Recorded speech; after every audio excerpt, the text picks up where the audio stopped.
Rule 9. Narrow channels. Paragraph A. A vessel proceeding along the course of a narrow channel or fairway shall keep as near to the outer limit of the channel or fairway which lies on her starboard side as is safe and practicable. Paragraph B.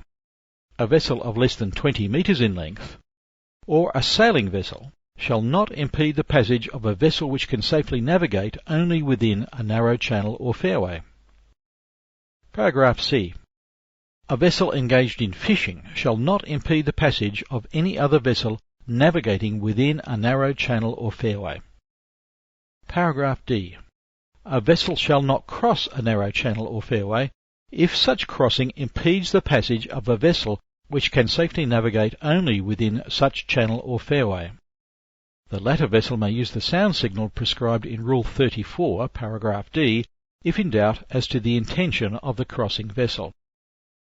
Paragraph E. 1.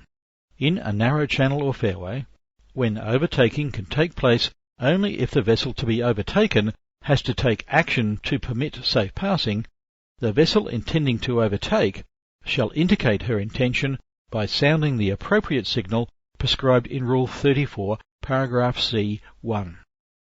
The vessel to be overtaken shall, if in agreement, sound the appropriate signal prescribed in Rule 34, paragraph C.2, and take steps to permit safe passing. If in doubt, she may sound the signals prescribed in Rule 34, paragraph D. 2.